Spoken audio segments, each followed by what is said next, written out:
Ya,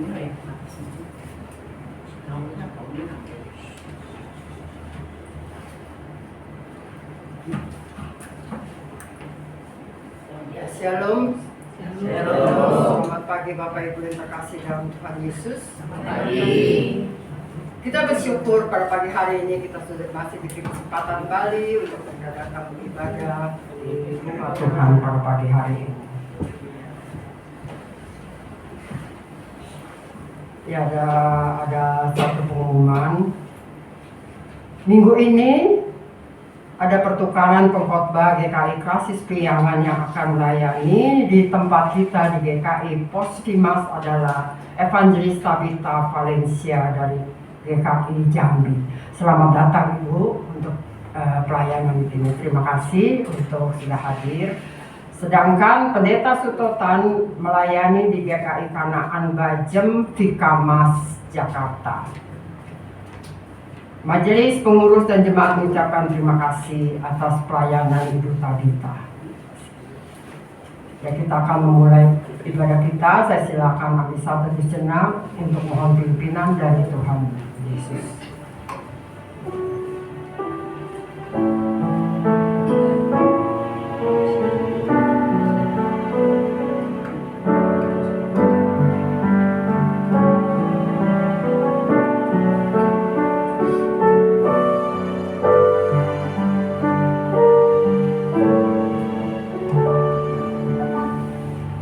Amin. Sudah bangkit berdiri, kita nyanyikan pujian nomor 27, Kasih Allah amat besar.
Sebagai awal, dia orang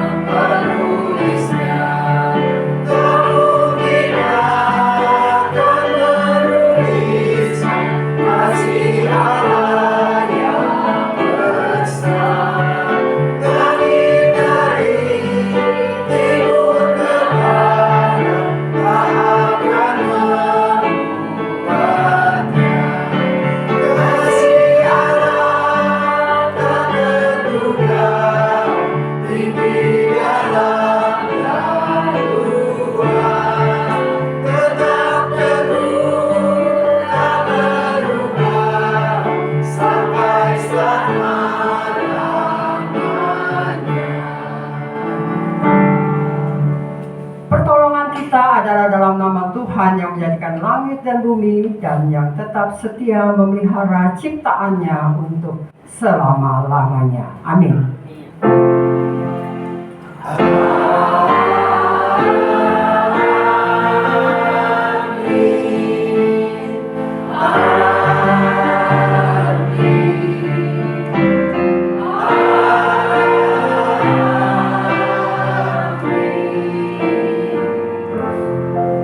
Kasih karunia dan damai sejahtera dari Allah Bapa kita dan dari Tuhan Yesus Kristus menyertai saudara sekalian. Tuhan besertamu. Dan besertamu juga. Kembali. Nats yang mengawali ibadah kita pada pagi hari ini diambil dari kitab 2 Samuel 11 ayat 1. 2 Samuel 11 ayat yang pertama berbunyi demikian. Pada pergantian tahun, pada waktu raja-raja biasanya maju berperang, maka Daud menyuruh Yoab maju beserta orang-orangnya dan seluruh orang Israel. Mereka memusnahkan Bani Anom dan mengepung kota Raba, sedang Daud sendiri tinggal di Yerusalem. Kita menyanyikan pujian ini, sudahkah kau disucikan darahnya? Kita akan memasuki doa pengakuan dosa.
Pada saat ini kita akan memasuki doa pengakuan dosa. Kita percaya dan yakin Tuhan hadir di tengah-tengah kita untuk mendengarkan doa-doa kita. Kita serahkan segala pergumulan kita di hadapannya. Kita serahkan apa yang kita akan sampaikan kepada Tuhan pada pagi hari ini.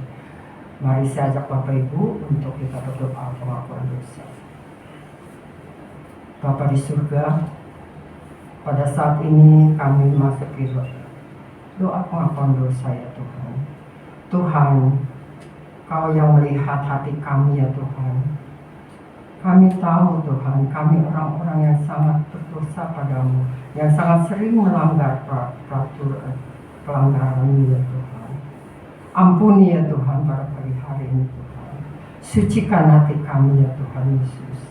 Pada saat ini kami merendahkan hati kami untuk memohon padamu ya Tuhan. Kau ampuni segala dosa-dosa kami. Berbelas kasihanlah pada kami ya Tuhan Yesus. Sucikan dan kuduskan hati kami ya Tuhan. Sehingga kami boleh mendengar firman-Mu yang disampaikan oleh hamba-Mu penginjil Tabita ya Tuhan. Yang dari Jambi. Kau urapi, berkati ya Tuhan, hamba-Mu yang akan melakukan firman-Mu pada pagi hari ini ya Tuhan. Kau berkati setiap kami ya Tuhan. Kau buka hati kami untuk kami boleh menerima firman-Mu ya Tuhan Yesus. Terima kasih Tuhan, hamba menyerahkan dua pengakuan dosa ini dalam tangan-Mu. Hanya di dalam nama Yesus kami berdoa mengucap syukur, haleluya, amin. Ya, saya undang untuk bangkit berdiri. Kita akan mendengarkan berita anugerah yang diambil dari kitab 1 Korintus 10 ayat 33. Sama seperti aku juga berusaha menyenangkan hati semua orang dalam segala hal, bukan untuk kepentingan diriku tapi untuk kepentingan orang banyak supaya mereka beroleh selamat. Demikianlah berita anugerah dari Tuhan. Salam kasih dari Yesus. Ya, kita menyanyikan, sebentar kita akan mendengarkan firman Tuhan. Kita nyanyikan pujian penuhiku dengan firman-Mu.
Firman Tuhan pada pagi hari ini disampaikan oleh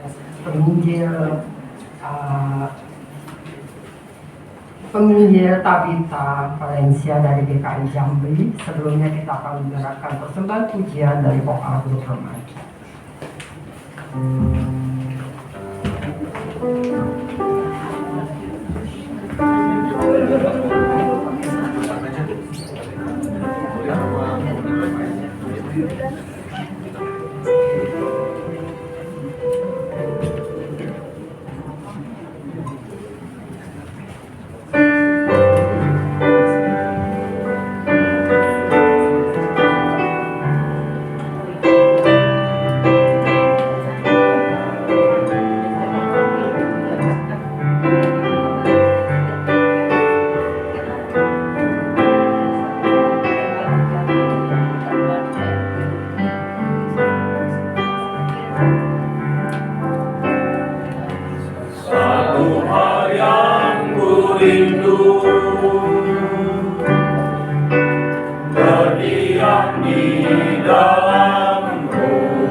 Satu hal yang ku pinta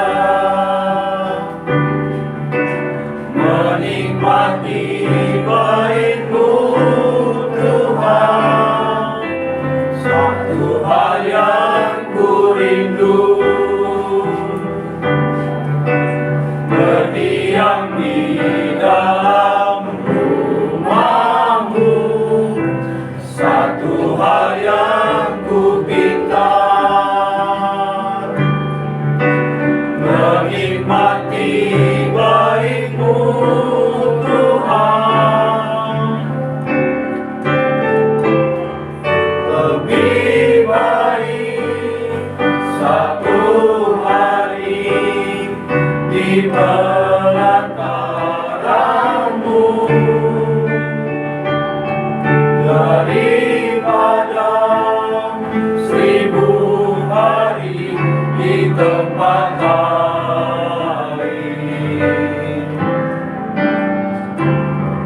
Memuji-Mu, menyembah-Mu, Kau Allah yang hidup, dan menikmati semua kemurahan-Mu.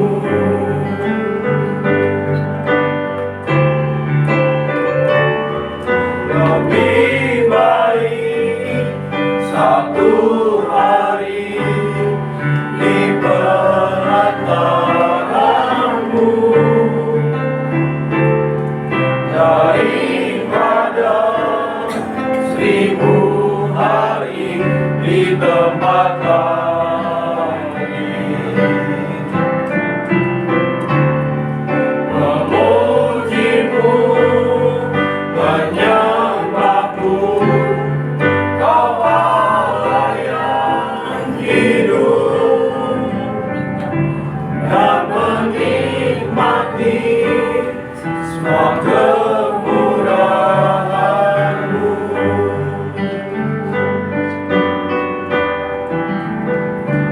Dan menikmati semua kemurahan-Mu.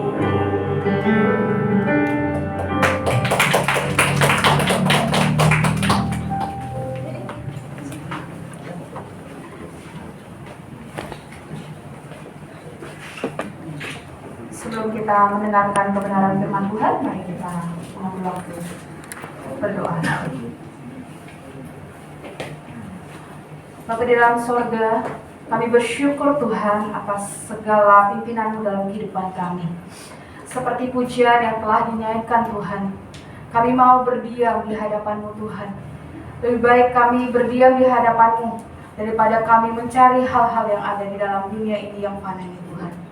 Dan saat ini Tuhan, kami mau merenungkan kebenaran firman-Mu. Kiranya Engkau pimpin setiap kami Tuhan, sehingga ketika kami mendengarkan kebenaran firman-Mu, kami dapat diubahkan dan juga kami dapat digerakkan hatinya untuk melakukan kebenaran firman-Mu. Dan juga hamba-Mu yang lemah dan terbatas ini Tuhan, kiranya Engkau yang pimpin sehingga hamba-Mu dapat menyampaikan sesuai dengan kebenaran firman-Mu saja. Terima kasih Tuhan, dalam nama Tuhan Yesus kami sudah berdoa. Amin. Shalom Bapak Ibu Saudara-saudari sekalian. Shalom. Bersyukur saat ini Tuhan berikan kesempatan kepada saya untuk mewartakan kebenaran firman Tuhan di GKI Agape Pos Jemaat Villa Melati Mas ini. Salam dari pengurus jemaat dan majelis dari GKI Jambi, dan perkenalkan nama saya Tanita Valencia. Bapak Ibu Saudara-saudari sekalian, saat ini kita akan merenungkan kebenaran firman Tuhan dengan tema Murid Kristus yang mencari aman. Sebelum itu, mari kita membaca kebenaran firman Tuhan dari Matius 26 ayat 69 sampai ayat yang ke-75. Matius pasal 26 ayat 69 sampai 75. Saya akan membacakan bagi kita sekalian. Petrus menyangkal Yesus. Sementara itu Petrus duduk di luar di halaman. Lalu datanglah seorang hamba perempuan kepadanya. Katanya, "Engkau juga selalu bersama Yesus, orang Galilea itu." Namun ia menyangkal di hadapan semua orang, katanya, "Aku tidak tahu apa yang engkau maksud." Ketika ia pergi ke pintu gerbang, seorang hamba perempuan lainnya melihat dia dan berkata kepada orang-orang yang ada di situ, "Orang ini selalu bersama Yesus, orang Nazaret itu." Ia menyangkal lagi dan dengan bersumpah, "Aku tidak kenal orang itu." Tidak lama kemudian orang-orang yang ada di situ datang kepada Petrus dan berkata, "Pasti engkau juga salah seorang dari mereka. Itu nyata dari logatmu." Lalu mulailah Petrus mengutuk dan bersumpah, "Aku tidak kenal orang itu." Seketika itu juga berkokoklah ayam. Petrus pun teringat akan apa yang dikatakan Yesus kepadanya, "Sebelum ayam berkokok, engkau telah menyangkal aku 3 kali." Lalu ia pergi keluar dan menangis dengan sedih. Sedemikian jauh pembacaan firman Tuhan. Berbahagialah setiap kita yang sudah membaca, merenungkan, dan memelihara di dalam kehidupan kita sehari-hari. Haleluya.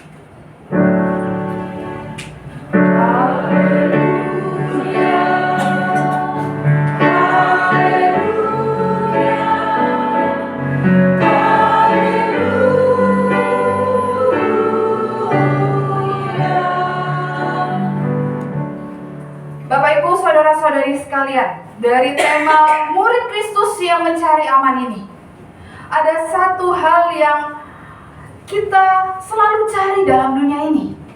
Next. Apa itu? Yaitu rasa aman. Terkadang kita mencari rasa aman di dalam dunia ini. Mungkin rasa aman kita dengan apa? Pekerjaan yang baik, lancar terus. Kalau buka toko, untung terus. Itu hal menjadi rasa aman dalam kehidupan kita. Selanjutnya, ketika berumah tangga, inginnya ada rumah yang layak untuk dihuni, sehingga ada rasa aman dan nyaman di situ. Bukan hanya masalah pekerjaan, rumah, tempat tinggal, terkadang rasa aman dalam kehidupan kita juga masalah kesehatan. Semakin bertambahnya usia, terkadang kita sering sekali terserang sakit penyakit. Rasa aman dalam kehidupan kita ketika kita sudah lepas dari rasa sakit penyakit itu, kita sudah sembuh dari penyakit kita. Atau yang sudah menjadi orang tua, rasa aman, tentram ketika anak-anaknya itu bisa mengikuti pendidikan dengan baik, menjadi anak yang pintar, dan bukan hanya pintar di sekolah, tetapi berbakti kepada orang tua dan juga melayani di gereja. Terkadang itu rasa aman yang diinginkan oleh setiap orang. Tapi Bapak Ibu saudara-saudari sekalian, ketika mengenai rasa aman itu, apakah kita meletakkan segala sesuatunya kepada kondisi di dalam dunia ini? Ataukah rasa aman itu kita gantungkan, harapkan kepada Tuhan? Ketika kita menaruh rasa aman kita dengan situasi dan kondisi dalam dunia ini, terkadang kita bisa luntur imannya, goyah imannya. Ketika ada masalah, ketika ada pergumulan, kita bisa apa? Meninggalkan pelayanan. Lebih parah lagi, meninggalkan kebaktian, persekutuan, meninggalkan gereja. Karena apa? Saya tidak merasa aman. Saya tidak merasa Tuhan itu memberikan rasa aman dan ketentraman dalam kehidupan kita. Bapak Ibu saudara-saudari sekalian, ada satu kisah. Ada anak muda. Dia ini anak yang sangat rajin dalam pelayanan dan bersekutu di gereja. Ketika ia baru lulus SMA, ia mengharapkan tempat kuliah yang terbaik untuk dirinya. Dia berdoa, "Tuhan, saya ingin bisa kuliah di salah satu universitas impian saya." Ia terus bergumul, sambil bergumul ia terus mau terus melayani Tuhan. Terus di dalam kehidupannya dekat kepada Tuhan. Sampai akhirnya dia mendapatkan apa yang dia inginkan. yaitu berkuliah di tempat impiannya. Satu harapannya, satu rasa nyamannya itu sudah dipenuhi oleh Tuhan. Selanjutnya, setelah ia lulus dari kuliah, ia berharap, Tuhan, saya merasa kehidupan saya aman ketika saya mendapatkan pekerjaan yang baik. Tolong kabulkan harapan saya ini, Tuhan. Bapak, Ibu, Saudara-saudari sekalian, apakah harapannya dikabulkan oleh Tuhan? Iya, harapannya dikabulkan oleh Tuhan.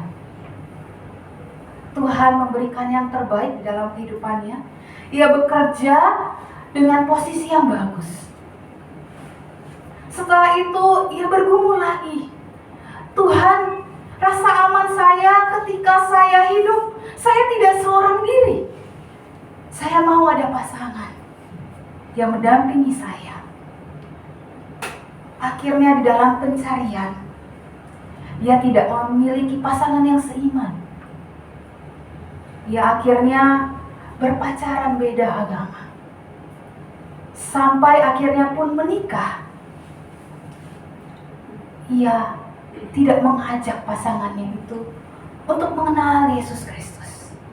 Ia merasa aman ketika pasangannya dengan imannya saja. Tidak masalah. Karena apa? Saya takut mengganggu rasa amannya, sehingga ia meninggalkan saya. Akhirnya pasangannya mulai mengatakan, sudah, tidak usah lagi pelayanan. Harus ada waktu untuk keluarga nanti. Kamu harus mengejar karir setinggi mungkin sehingga kebutuhan keluarga kita terpenuhi.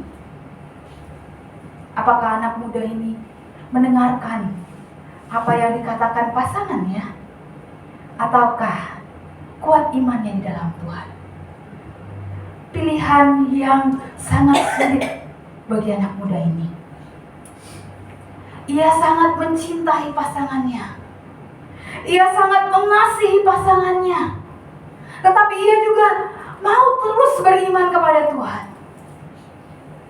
Di tengah kebimbangannya, akhirnya ia memilih pasangannya.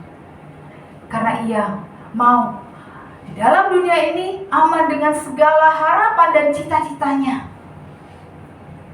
Masalah iman nanti ketika saya sudah tua saja. Itu yang dipikirkan oleh anak muda ini. Bapak, Ibu, Saudara-saudari sekalian, keputusan dari anak muda ini terkadang kita alami gangguan-gangguan, godaan-godaan, memutuskan apakah kamu harus untuk tetap taat kepada Tuhan, ataukah serupa dengan dunia ini, ataukah mencari rasa aman dalam dunia ini, tidak mau terganggu, terusik kehidupannya dengan iman kepada Tuhan Yesus. Pada saat ini Bapak, Ibu, Saudara-saudari sekalian, next, kita mau melihat di dalam Matius 26 ayat 69 sampai 75. Bagaimana Petrus, satu tokoh yang dekat dengan Yesus.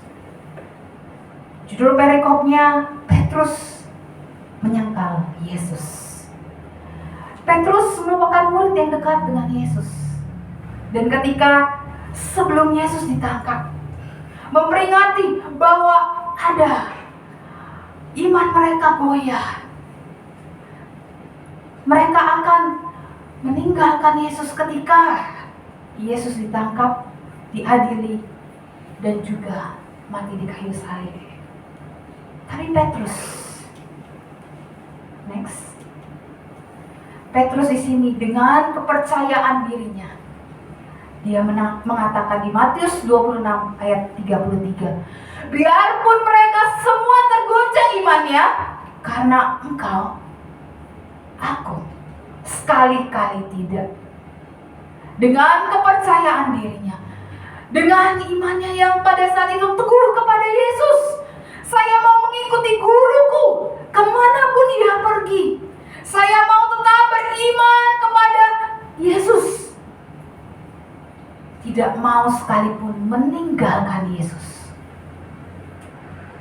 Pada saat Yesus ditangkap dan Yesus diadili, inilah yang menjadi problematika dalam kehidupan mereka.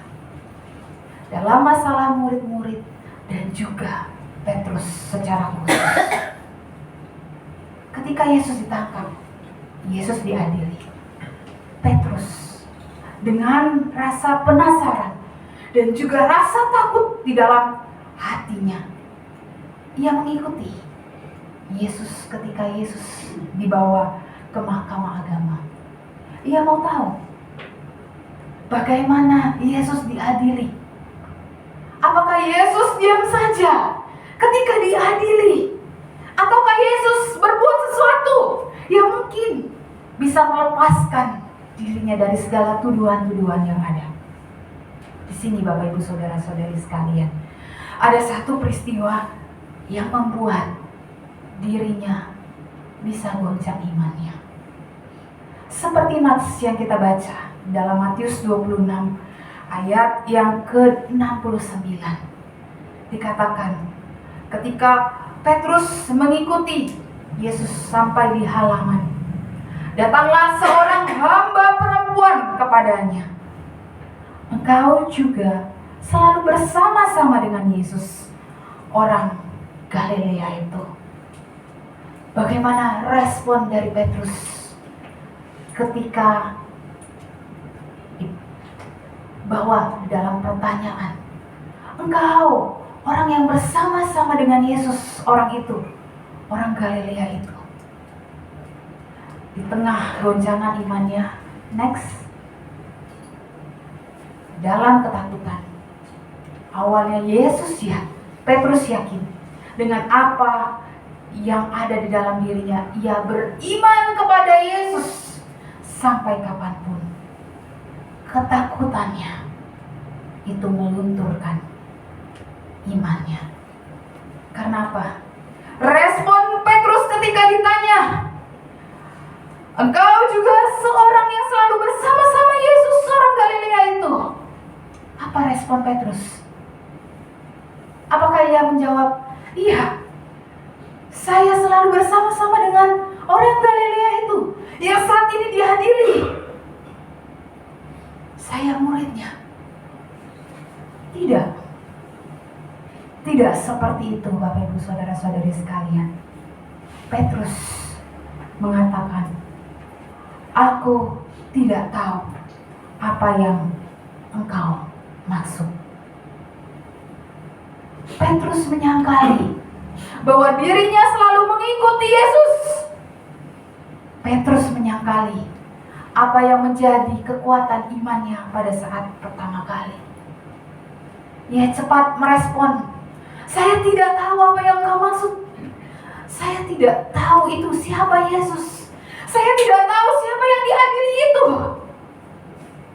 Di sini Bapak Ibu Saudara-saudari sekalian, pergumulan pertama dari Petrus membuat ia menyangkal, membuat ia menjauhi dari pribadi Yesus, gurunya, orang yang paling dekat dengan dirinya. Pada saat ini, apakah dalam kehidupan kita, ketika kita ditanya oleh orang-orang sekitar kita, apakah engkau seorang pengikut Yesus? Apakah engkau beragama Kristen? Apakah Bapak Ibu Saudara-saudari sekalian menjawab, ya, saya pengikut Yesus. Ya, saya orang Kristen yang terus belajar mengenal Yesus Kristus. Pengalaman saya ketika saya dari Jambi hendak ke sini, ke Jakarta. Di pesawat itu ramai dan satu seat saya itu ngajak ngobrol. Dikatakan Bu, ibu mau kemana? Saya menjawab, saya mau ke Jakarta. Oh, dalam urusan apa, Bu? Biasa, kalau mau lebih kenal, menghabiskan waktu menunggu pesawat itu terbang, kita ngobrol sama tetangga kita. Saya bilang, saya ada tugas di Jakarta. Dia bertanya lagi, tugas apa ya, Bu? Kepo. Mau kepo, mau tahu urusannya. Apa urusan saya, dia mau tahu. Tapi dalam hati saya harus menjawab dengan jujur. Saya mengatakan, saya ada tugas untuk mewartakan kebenaran firman Tuhan. Dia bertanya kepada saya, Ibu, agamanya apa? Karena mewartakan kebenaran firman Tuhan, mungkin dia bingung maksudnya apa. Saya menjawab, saya agamanya Kristen Protestan. Saya pengikut Yesus. Dia bertanya balik, oh, berarti tugas di mana, Bu? Daerah mana? Saya positif thinking. Oh, mungkin kalau dekat dia mau datang ya. Saya berkata, saya ditugaskan di GKI Agape, Pos Villa Melati Mas. Oh, selamat melayani lah, Bu ya, kata dia. Saya bertanya, Bapak agama apa? Boleh dong kepo, dia sudah kepo sama saya. Saya bertanya, Bapak agamanya apa? Dia bilang, saya Muslim. Di situ saya tergerak hatinya mengatakan harus jujur bahwa saya pengikut Yesus. Dan saya berbincang-bincang dengan Bapak tadi, berbincang dengan mengenai Kristus. Setidaknya orang sebelah saya, satu orang sudah mendengar tentang Yesus Kristus. Meskipun saya tidak tahu awalnya dia Muslim, tapi setidaknya saya mau memperkenalkan Kristus kepada orang itu yang awalnya mungkin kepo, tapi akhirnya dia mengenal Yesus dengan perkataan saya. Dan setelahnya saya tinggal berdoa, Roh Kudus yang menjamah dia. Dan mungkin ketika dia balik lagi ke Jambi, dia bertemu dengan orang yang Kristen juga, dan juga berbincang-bincang tentang Kristus. Bapak Ibu saudara-saudari sekalian, terkadang ketika di pesawat itu takut kita. Oh, ini orang kepo kenapa nih? Mau tanya-tanya ini kenapa ya? Terkadang kita mengatakan yang seadanya. Kita tidak berani mengatakan saya orang Kristen, saya pengikut Yesus. Mari kita berbincang tentang Kristus. Karena ketakutan sehingga membuat kita tidak menjadi saksi. Padahal tugas kita menjadi saksi Kristus. Kita mau dalam hikmat dari Tuhan, kita memperkatakan yang benar ketika ditanya, kamu agama apa? Kamu pengikut Kristus bukan? Kita dengan hikmat daripada Tuhan berani, jangan dengan ketakutan yang ada dan ketakutan yang berlebih. Saya mau diapain ya? Tapi kita mau dengan iman yang taat kepada Tuhan, dengan hati yang tulus dan hikmat daripada Tuhan, kita mengatakan sebenar-benarnya. Petrus menyangkal pertama kali. Selanjutnya, ketika ketakutannya terus bertambah dan bertambah, dan ketika ditanya, engkau itu orang yang bersama-sama dengan Yesus, orang Galilea itu, ia menyangkal pertama kali, ia menyingkir dari situ. Dikatakan di ayat yang ke-71, ketika ia pergi ke pintu gerbang, ada pertanyaan yang sama. Next, boleh next slide-nya. pertanyaan yang sama itu dikatakan, orang ini selalu bersama-sama dengan Yesus orang Nazaret itu. Pertanyaan yang intinya sama. Ini murid Yesus, ini pengikut Yesus. Tetapi di dalam ketakutannya, ia tidak mau mengakui, iya saya pengikut Yesus, iya saya murid dari Yesus, orang Nazaret itu, orang yang ditangkap itu. Petrus tidak mengatakan itu, tetapi ia malah bukan saja menyangkal, tetapi tindakannya lebih lagi, yaitu apa? Bersumpah. Yang dikatakan bersumpah, aku tidak mengenal orang itu. Iman yang awalnya kuat, goyah dan semakin goyah. Ia bersumpah tidak mengenal Yesus.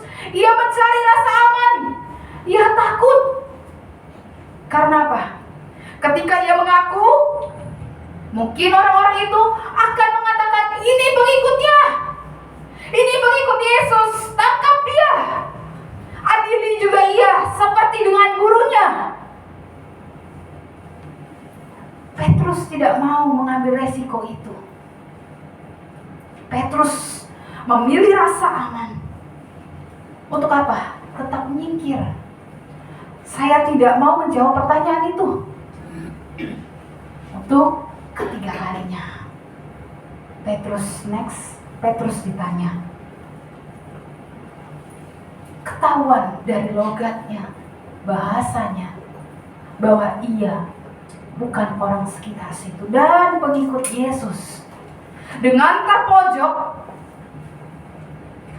ia tetap mempertahankan rasa amannya. Petrus mengatakan, bukan saja menyangkal, bukan saja bersumpah, tetapi Petrus dikatakan di ayat yang ke-74 mulai mengutuk dengan berkata, aku tidak kenal orang itu. Petrus sudah menyangkal, sudah bersumpah, akhirnya mengutuk.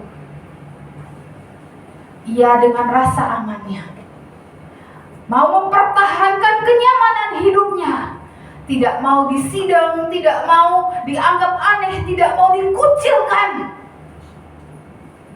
Ia mau meninggalkan imannya. Lebih baik saya menyangkal, bersumpah dan mengutuk Yesus daripada saya diperhadapkan dengan masalah yang sama dengan Yesus.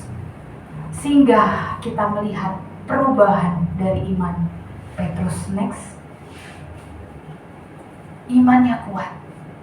Karena rasa takut, imannya itu goyah. Rasa aman yang dipertahankan, tidak mau ada masalah sedikit pun dalam kehidupannya, imannya semakin goyah. Dan ketika sudah makin terpojok, ia mau imannya itu ditinggalkan demi rasa aman. Bapak, Ibu, saudara-saudari sekalian, dalam kehidupan kita, pergumulan, masalah itu tidak lepas setiap harinya. Kita pasti ada masalah hari ini, ada masalah besok selesai, lusa ada masalah lagi. Ketika di dalam masalah itu, apakah kita tetap bersandar kepada Yesus? Apakah kita tetap bersandar kepada pemilik dari dunia ini?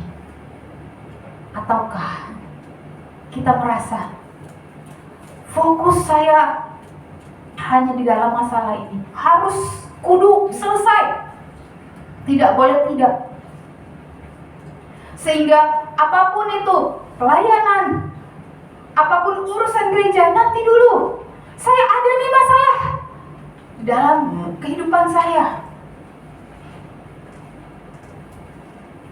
Mana yang kita pilih, Bapak Ibu Saudara-saudari sekalian? Di tengah masalah kita, datang kepada Yesus, atau kita fokus kepada masalah kita, sehingga yang kecil menjadi besar-besar dan lebih besar lagi masalah kita. Karena apa? Kita tidak datang kepada pencipta kita. Sosok Petrus memberikan pelajaran kepada setiap kita bahwa manusia ini adalah manusia yang rapuh, manusia yang butuh penguatan, pertolongan daripada Tuhan.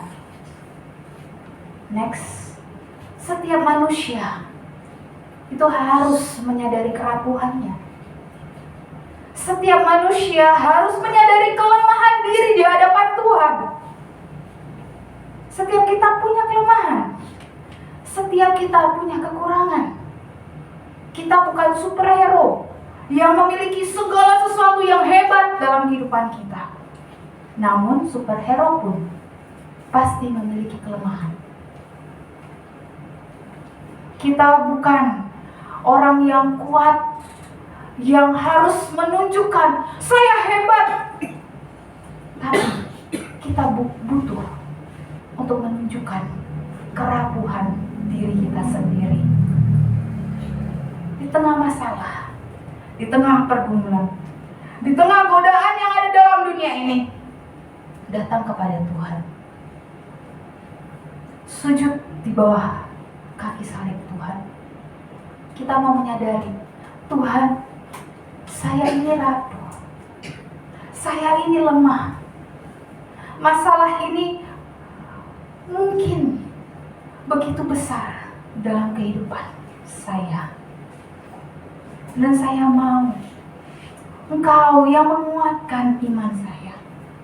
Engkau yang memberikan saya jalan keluar dari setiap permasalahan saya. Jangan malu, jangan ragu memperkatakan hal itu. Terkadang kita malu dan kita ragu untuk menyatakan kelemahan kita. Kita lebih mementingkan image kita di luar. Saya manusia yang hebat, saya manusia yang kuat, saya manusia yang tidak memiliki kerapuhan. Tapi akhirnya ketika sampai titik terendah, ketika kita tidak mengandalkan dan berserah kepada Tuhan, kita meninggalkan iman kita. Karena kita merasa Tuhan tidak menolong saya, Tuhan tidak memberikan jalan keluar kepada saya. Di situ yang salah siapa? Salah Tuhan atau salah kita, manusia?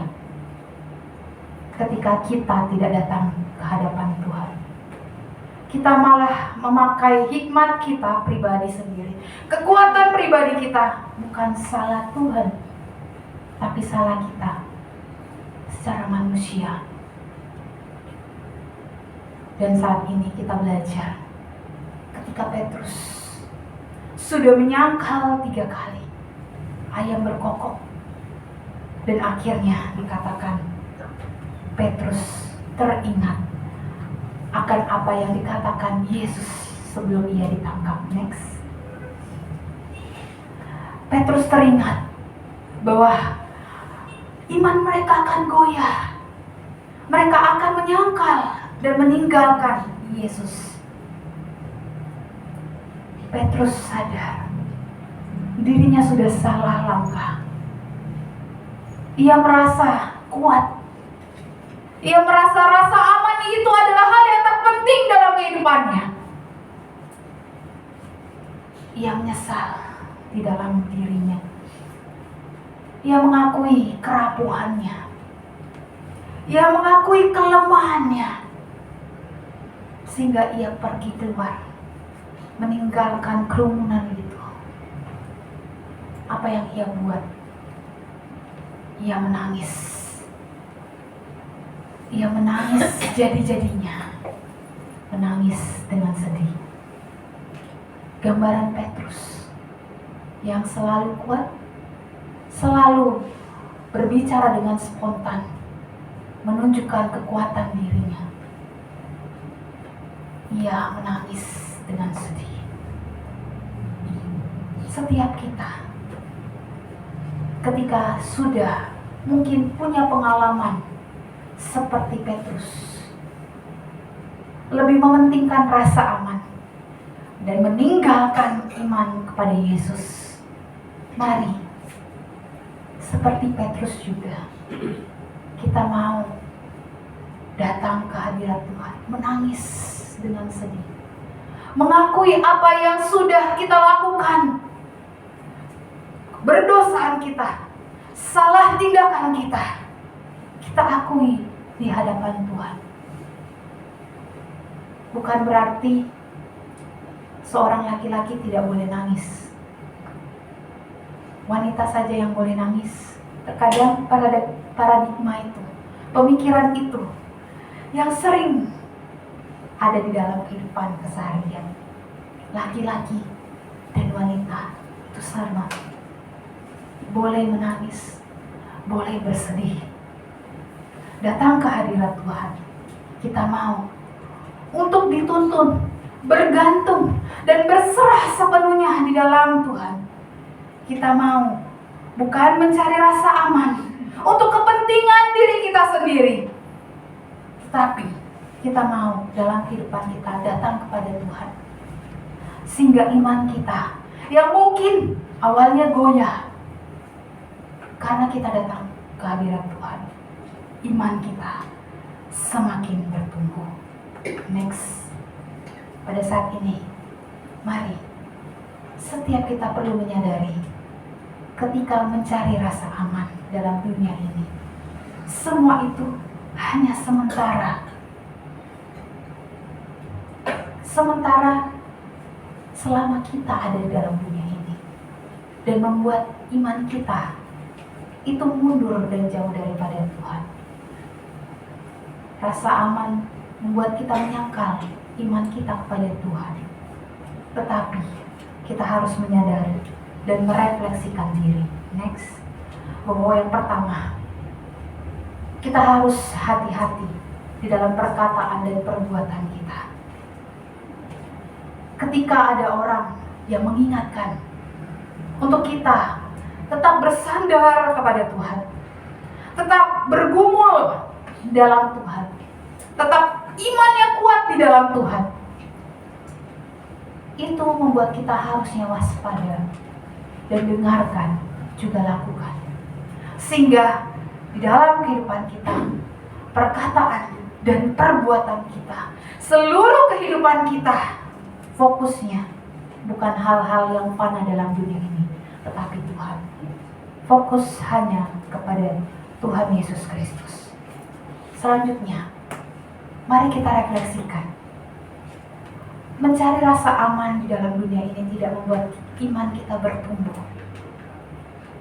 Tetapi kita mau iman kita bertumbuh kepada Tuhan dengan kita menyadari kesalahan, mengakui kesalahan kita di hadapan Tuhan, dan kita bertobat.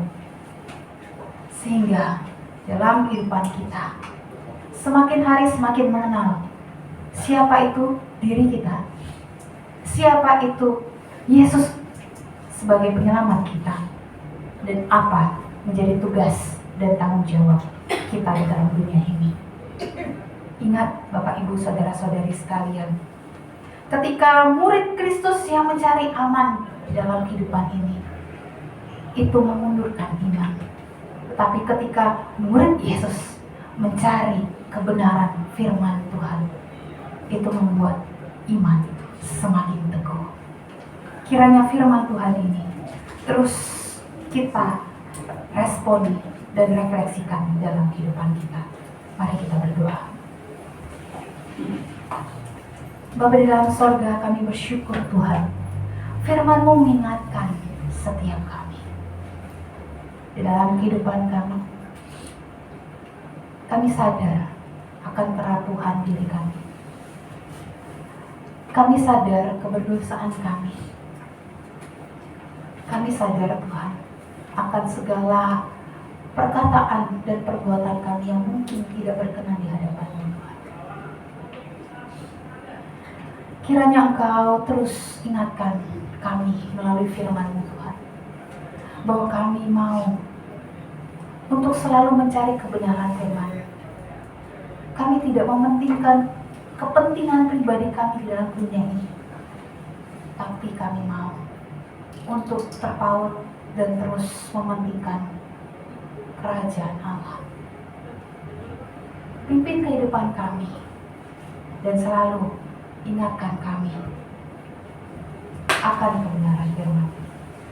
Dan pada saat ini juga kami mau berdoa Tuhan untuk gereja GKI Agape Pos Jemaat Villa Melati Mas ini Tuhan. Kiranya Tuhan yang terus teguhkan iman dari setiap jemaat-jemaat. Dalam kehidupan ada pergumulan. Dalam kehidupan ada banyak tantangan, rintangan, godaan di depan Tuhan. Kiranya setiap jemaat dapat terus meresponi dengan bersandar kepada-Mu. Setiap jemaat mau imannya terus bertumbuh di hadirat-Mu Tuhan, sehingga semakin hari semakin mengenal Engkau, dan semakin hari semakin mau giat melayani-Mu Tuhan. Engkau pimpin gereja ini Tuhan dalam apapun yang direncanakan oleh pengurus hamba Tuhan dan jemaat di gereja-Mu ini. Kiranya Engkau yang berikan hikmat, sehingga apapun program-program itu bisa menjadi satu sarana setiap jemaat mengenal kebenaran firman Tuhan, mengenal Engkau secara pribadi. Dan kami juga berdoa Tuhan untuk kesatuhatian dari pengurus, majelis, jemaat dan hamba Tuhan di gereja-Mu ini. Kiranya Engkau terus berikan satu hati, sehingga apapun yang mau dilakukan, mereka mau bergerak bersama, bergandengan tangan untuk kemajuan gereja-Mu ini. Dan kami juga berdoa Tuhan untuk jemaat-jemaat yang mungkin memiliki pergumulan di dalam kelemahan tubuh. Kiranya Engkau yang jamah Tuhan segala pergumulan sakit penyakit mereka. Engkau yang tahu Tuhan bagian mana dari setiap jemaat di sini Tuhan yang sakit. Engkau yang jamah, Engkau yang pulihkan melalui obat, melalui vitamin, terapi, ataupun melalui tindakan medis lainnya Tuhan. Kiranya itu bisa menjadi saluran penyembuhan. Dan juga kami berdoa Tuhan, kiranya sanak famili yang mendampingi dari jemaat-jemaat yang dalam pergumulan tentang sakit ini Tuhan, itu bisa menyalurkan cinta kasih, sukacita, sehingga itu pun bisa menjadi saluran penyembuhan. Dan saat ini juga Tuhan, kami berdoa untuk bangsa dan negara. Kami berdoa untuk bangsa Indonesia ini Tuhan. Kiranya Engkau berikan hikmat kepada Presiden, Wakil Presiden, sampai jajaran yang terendah, sehingga mereka mau dengan hati yang takut akan Tuhan, hati yang mau mementingkan kepentingan rakyat. Segala program, segala apa yang dirancangkan itu dapat dilaksanakan dengan baik untuk kepentingan rakyat. Dan juga ajarkan kami Tuhan, sebagai rakyat Indonesia, kami mau untuk berkontribusi yang terbaik. Apapun yang menjadi tugas dan tanggung jawab kami sebagai warga negara Indonesia, kami mau menjalaninya dengan sepenuh hati. Engkau pimpin kehidupan kami berserah kepadamu. Kami mau hanya dekat kepadamu saja. Terima kasih Tuhan, inilah seluruh doa syafaat kami Tuhan. Dalam nama Tuhan Yesus, kami sudah berdoa. Amin.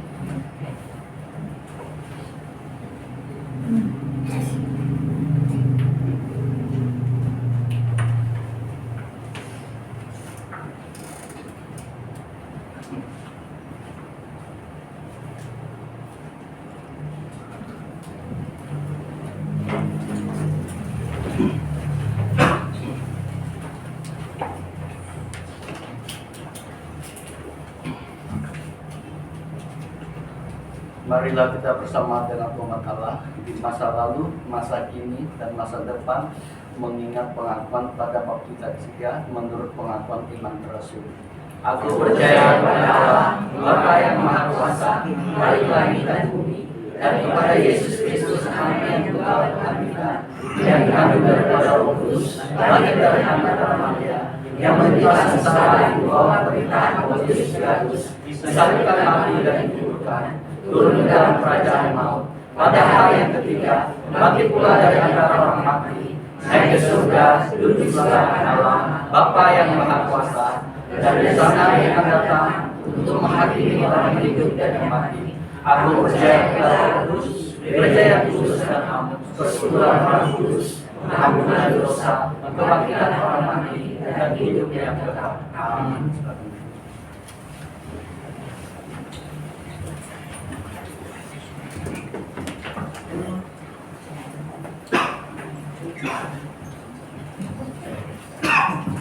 Ya, puji Tuhan, kita sudah diberkati, dikuatkan oleh penerangan firman Tuhan pada hari ini yang disampaikan oleh Evangelis Tabitha. Terima kasih. Sebentar kita akan memberikan persembahan, dan nats persembahan diambil dari kitab Mazmur nomor 76 ayat 12. Bernasarlah dan bayarlah nasarmu itu pada Tuhan Allahmu. Biarlah semua orang yang di sekelilingnya menyampaikan persembahan kepada Dia yang ditakuti. Kita nyanyikan pujian persembahan, beri terbaikmu.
Segala puji syukur kami sembahkan padamu ya Tuhan, kami naikkan hanya padamu Tuhan Yesus.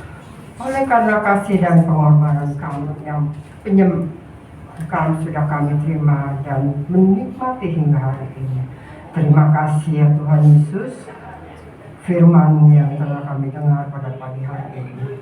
Bapa di surga, terima kasih Engkau sudah memberikan kesempatan kami untuk memberikan persembahan pada hari ini. Berkati ya Tuhan persembahan kami, agar persembahan ini dapat menyenangkan hati-Mu dan untuk memperluas kerajaan-Mu di tempat ini. Terima kasih ya Tuhan Yesus, hanya di dalam nama Yesus kami berdoa dan mengucap syukur. Haleluya. Amin. Nah, kita akan mengakhiri ibadah kita pada hari ini. Kita menyanyikan pujian Tunjukkan Jalan-Mu oh Tuhan. Nanti kita akan menerima doa berkat dari hambanya penginjil Tabitha Valencia.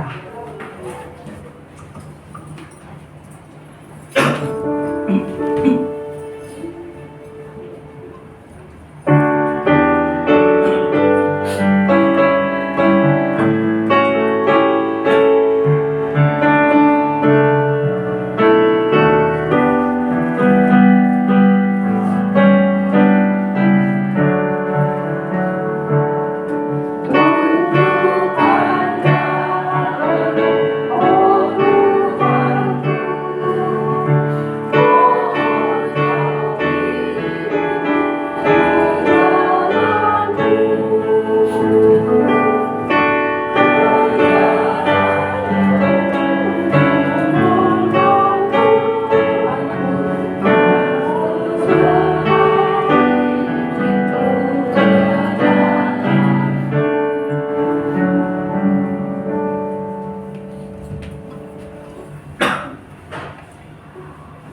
Bapak Ibu Saudara-saudari sekalian, arahkanlah hatimu kepada Tuhan.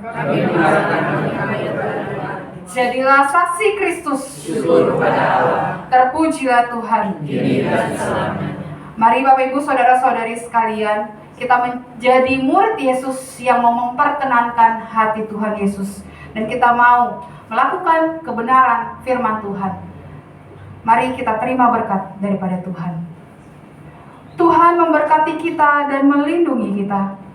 Tuhan menyinari kita dengan wajah-Nya dan memberikan kita kasih karunia. Tuhan menghadapkan wajah-Nya dan memberikan kita damai sejahtera dari sekarang sampai selama-lamanya.